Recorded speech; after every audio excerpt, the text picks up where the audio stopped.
তড়িৎ বিশ্লেষণ কোষ। এই তড়িৎ বিশ্লেষণ কোষ আসলে কি এবং কিভাবেই বা কাজ করে তড়িৎ বিশ্লেষণ কোষ? কেনই দরকার আমাদের এই তড়িৎ বিশ্লেষণ কোষ? তোমরা নিশ্চয়ই আয়নিক যৌগের নাম শুনেছ। আমরা ইতোমধ্যেই পড়ে এসেছি আয়নিক যৌগ, অর্থাৎ যে সকল যৌগের মধ্যে আয়নিক বন্ধন বিদ্যমান তারা হচ্ছে আয়নিক যৌগ। আয়নিক যৌগ মূলত তিন ধরনের হয়ে থাকে। একটি হচ্ছে অ্যাসিড, একটি হচ্ছে ক্ষার এবং আরেকটি হচ্ছে অ্যাসিড এবং ক্ষারের বিক্রিয়ায় উৎপন্ন লবণ। যেমন অ্যাসিড বা HCl, ক্ষারক বা সোডিয়াম হাইড্রোক্সাইড, তাদের বিক্রিয়া উৎপন্ন হয় লবণ, সোডিয়াম ক্লোরাইড, তারা সবাই হচ্ছে আয়নিক যৌগ।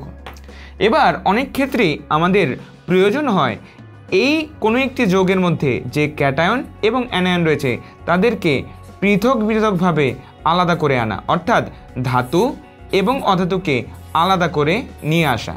এটি আমাদের দরকার হয় বিশেষভাবে আমরা যখন ধাতুর নিষ্কাশন করতে যাই, অর্থাৎ যখন আমরা দশম চ্যাপ্টার পড়তে যাব তখন আমরা পড়ব ধাতুর নিষ্কাশন।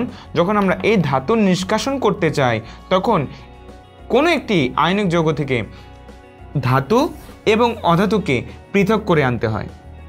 এই পৃথক করার কাজটি করা যায় তড়িৎ বিশ্লেষণ কোষের মাধ্যমে, অর্থাৎ তড়িৎ বিশ্লেষণ প্রক্রিয়ায়। তাহলে আসো আমরা একটু দেখার চেষ্টা করি তড়িৎ বিশ্লেষণ কোষ কি। তড়িৎ বিশ্লেষণ কোষ, যখনই আমরা দেখব কোনো একটি তড়িৎ বিশ্লেষণ কোষ, তখন আমাদেরকে চিন্তা করতে হবে একটি পাত্র, এবং এই পাত্রে আমরা এই আয়নিক যৌগের হয়তো গলিত, অর্থাৎ আয়নিক যৌগটিকে গলাবো, অথবা দ্রবীভূত, অর্থাৎ তার মধ্যে পানি যোগ করে দিব। অর্থাৎ এই আয়নিক যৌগগুলোকে হয়তোবা গলিত অবস্থায় নিব অথবা দ্রবীভূত অবস্থায় নিব। মনে করি আমরা গলিত অবস্থায় নিচ্ছি, অর্থাৎ সোডিয়াম ক্লোরাইডকে আমরা গলিত অবস্থায় কোনো একটি পাত্রে নিচ্ছি।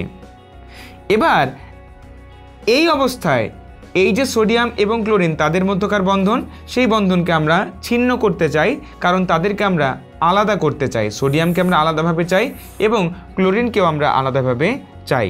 এবার নিশ্চয়ই আমরা বলে এসেছি যে কোনো একটি বন্ধনে একটি বন্ধন শক্তি থাকে। সোডিয়াম এবং ক্লোরিনের মধ্যে একটি বন্ধন শক্তি আছে, অর্থাৎ বন্ধন শক্তি ভাঙার জন্য আমাদের কিছু শক্তি প্রয়োজন। এই যে বাইরে থেকে শক্তি প্রয়োজন, তার উৎস বা সোর্স হিসেবে আমরা নিব হচ্ছে একটি ব্যাটারি। এবার চিন্তা করো, এই হচ্ছে আমাদের একটি শক্তির উৎস, আর এই হচ্ছে আমাদের এখানে গলিত অবস্থায় সোডিয়াম ক্লোরাইড।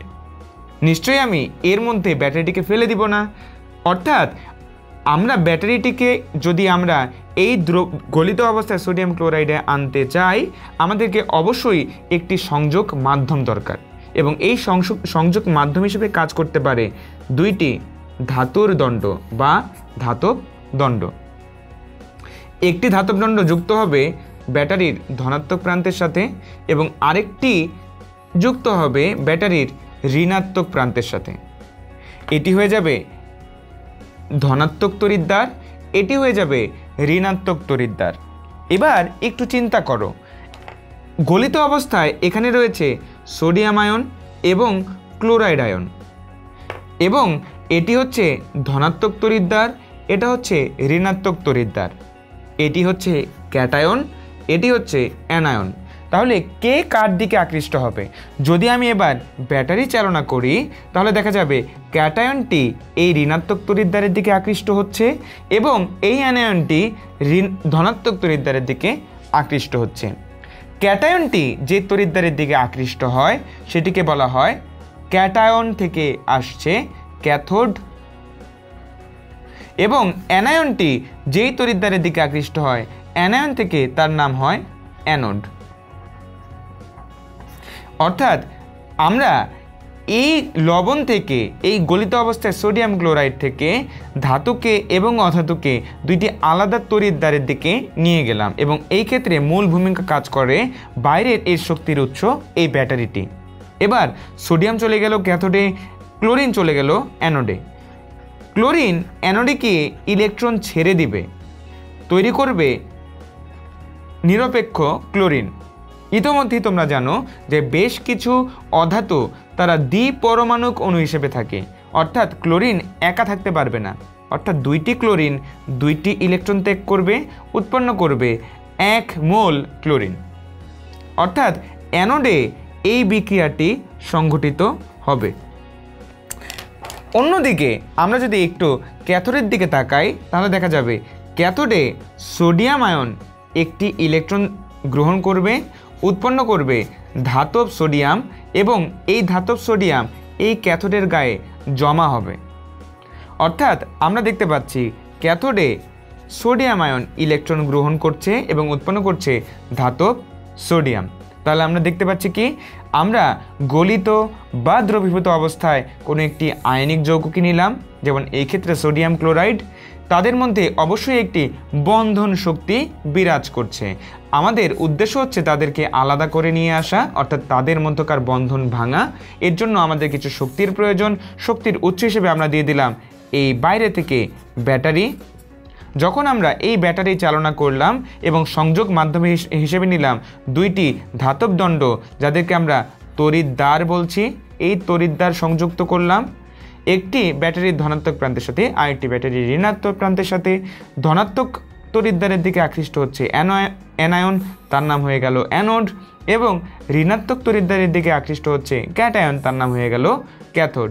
অ্যানোডে ইলেকট্রন ত্যাগ করে ক্লোরিন তৈরি হচ্ছে এবং ক্যাথোডে সোডিয়াম একটি ইলেকট্রন গ্রহণ করে তৈরি করতেছে ধাতব সোডিয়াম।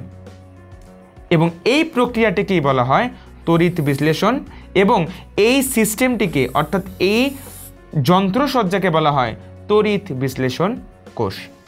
এখানে একটি বিষয় বলা খুবই জরুরি।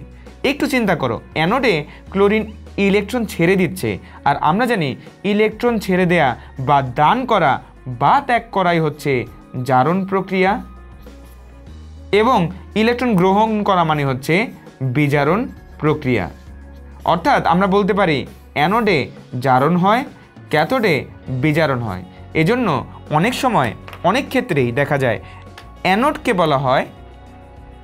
বলা হয় জারণ তড়িৎদ্বার এবং ক্যাথোডকে বলা হয় বিজারণ তড়িৎদ্বার। তাহলে আমরা দেখলাম তড়িৎ বিশ্লেষণ কি, এই প্রক্রিয়াটিকে বলা হয় তড়িৎ বিশ্লেষণ, এই যন্ত্রসজ্জাকে বলা হয় তড়িৎ বিশ্লেষণ কোষ। আমরা এও জানলাম অ্যানোডই হচ্ছে জারণ তড়িৎদ্বার এবং ক্যাথোড হচ্ছে বিজারণ তড়িৎদ্বার।